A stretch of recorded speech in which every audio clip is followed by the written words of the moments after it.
Europe 1, 7h25, Thomas Soto. L'ouverture du mariage aux couples homosexuels ouvre la voie à de nombreuses dérives et notamment à la polygamie. C'est Marion Maréchal-Le Pen qui l'a déclaré avant-hier à Milan où elle achevait une tournée italienne de 2 jours à la rencontre de la Ligue du Nord. Bonjour Raphaël Antoven. Bonjour Thomas. Vous n'êtes pas encore complètement revenu de ce qu'elle a dit. Mais non, mais écoutez, elle a vraiment dit ça. Ce qui est quand même très étrange quand on pense à la condition des homosexuels dans les rares parties du monde où la polygamie est encore légale.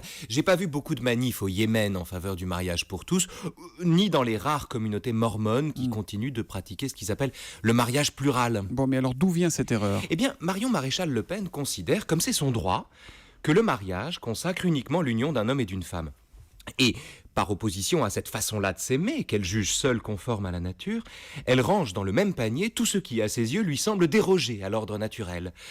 Un peu comme si tous les gens qui n'étaient pas d'accord avec elle étaient d'accord entre eux, ou comme s'il y avait un front uni des adversaires de la nature et de la vérité qui irait de la polygamie jusqu'aux théories du genre.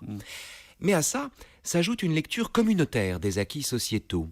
Au lieu de voir une conquête de l'égalité dans le mariage pour tous, Marion Maréchal-Le Pen, comme c'est son droit également, y voit la victoire d'un lobby.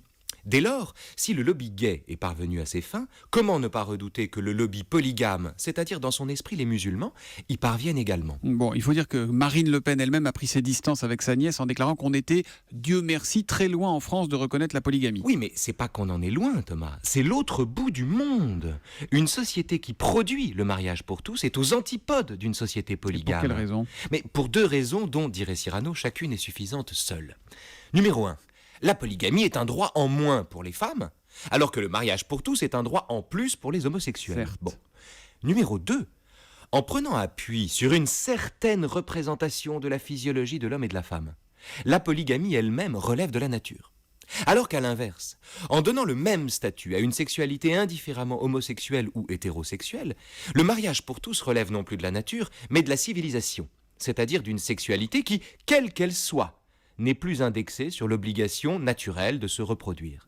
C'est la raison pour laquelle la société hyper traditionnelle que Marion Maréchal-Le Pen appelle de ses vœux, et où c'est la nature qui règne en maître, est beaucoup plus perméable à la polygamie qu'une société où les dérives, comme elle dit, comme le mariage pour tous, ont légalement droit de citer. Et la morale de l'info ? La morale de l'info, c'est que le mariage pour tous est un rempart contre la polygamie. La morale de l'info, tous les matins à 7h25 sur Europe 1. Raphaël, on vous retrouve demain à 15h dans Qui Vive ? Absolument, Vous nous demain à parlerez de 15h. Demain, de quoi on parle demain ? Eh ben de philosophie. Eh ben, de philosophie, exactement. On va retrouver le thème. Merci Raphaël. Salut les Et amis. à demain 15h.